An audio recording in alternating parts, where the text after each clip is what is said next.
Assalamualaikum warahmatullahi wabarakatuh. Alhamdulillahirabbil alamin. Allahumma sholli ala sayyidina Muhammad. Allahumma sholli alaihi wasallim. Perkenalkan, nama saya Resi Chandra Puspita. Saya bergabung dengan Majelis Salam Warohmah ini baru sekitar 5 bulan yang lalu, dan saya sangat-sangat bersyukur dipertemukan Allah dengan majelis ini yang dipimpin oleh Gus Salam, guru terbaik dalam hidup saya.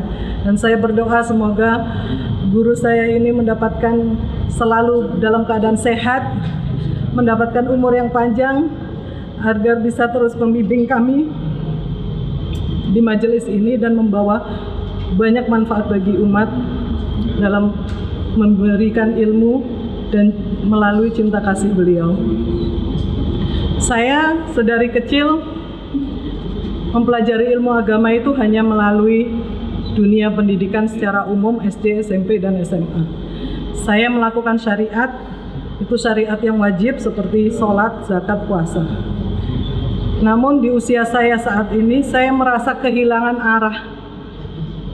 Saya dulu merasa sholat itu tidak ada rasa apa-apa, dan saya selalu bertanya dalam diri saya, mengapa yang tertulis di dalam Quran surat Al-Ankabut ayat 45, sesungguhnya orang-orang yang sholat itu menghindarkan dari perbuatan keji dan mungkar. Sedangkan saya pada waktu itu, insya Allah saya rutin menjalankan perintah sholat beserta rukun-rukunnya sesuai dengan syariat, tapi saya tidak merasakan apa-apa di dalam diri saya, rasanya hampa, hati ini juga kosong. Saya merasa hidup saya tidak punya arah dan tujuan.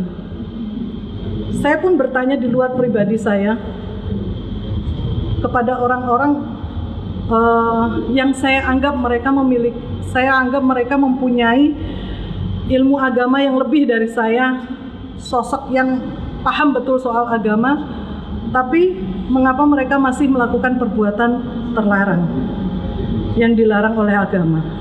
Dan saya yang setelah sholat sekian lama pun, sekian puluh tahun pun, saya masih memiliki sifat amarah, iri, bahkan dendam. Bahkan saya pernah sampai di titik putus asa dalam kehidupan saya. Itu menjadi suatu tanda tanya besar bagi saya, apa arti sholat saya ini. Saya pernah bertanya pula pada beberapa ustadz dan menjumpai beberapa kiai, dan juga saya belajar dari YouTube mencari referensi. Bahkan saya mengikuti beberapa seminar tentang sholat khusyuk untuk mencari rasa dalam sholat, untuk mencari kenikmatan ketika saya sholat. Apa yang harus membuat saya sholat? Mengapa saya harus sholat? Itu selalu menjadi tanda tanya besar. Karena sholat harusnya membawa kita pada ketaatan dalam perintah agama, menuruti semua perintah Allah dan meninggalkan semua larangannya. Tapi ternyata itu tidak saya dapatkan. Di bulan April tahun 2022 kemarin, qadarullah Allah mempertemukan saya dengan Gus Salam melalui Majelis Salam Warohmah. Di dalam majelis itu, setiap kali beliau menyampaikan ilmu, itu selalu dibarengi dengan zikir, doa, dan sholawat. Di situ hati saya bergetar. Setiap menghadiri kajian-kajian beliau, saya selalu menangis dan menangis, merasakan getaran hati, dan kenikmatan dari getaran hati itulah yang saya cari selama ini. Beliau pula mengajarkan tentang bagaimana orang belajar agama itu harusnya membuat seseorang itu menjadi mempunyai akhlak yang baik gitu. Dan itu yang belum saya dapatkan soulnya, mendapatkan tertanam di dalam hati saya ajaran yang seperti beliau ajarkan. Beliau mengajarkan tentang bagaimana melawan hawa nafsu. Beliau mengajarkan ternyata di dalam diri kita itu punya tingkatan-tingkatan jiwa, dan nafsulah yang menguasai diri kita.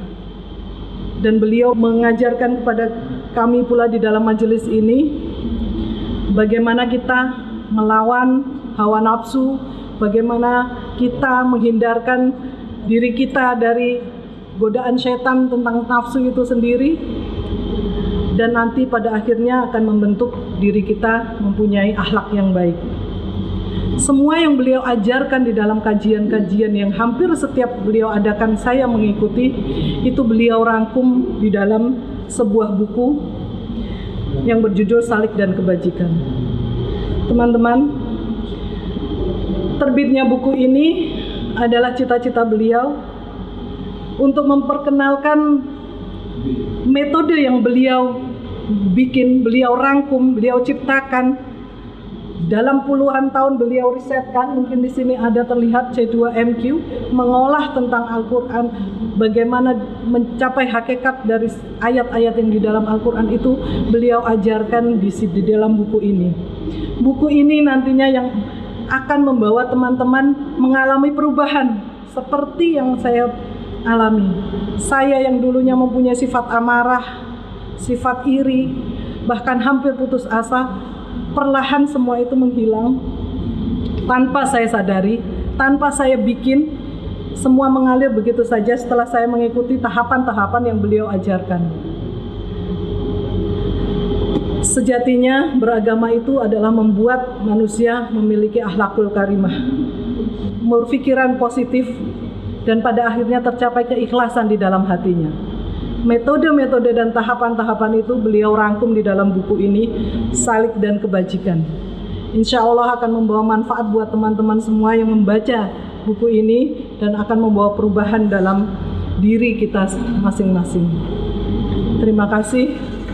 Akhirul kata, wassalamualaikum warahmatullahi wabarakatuh.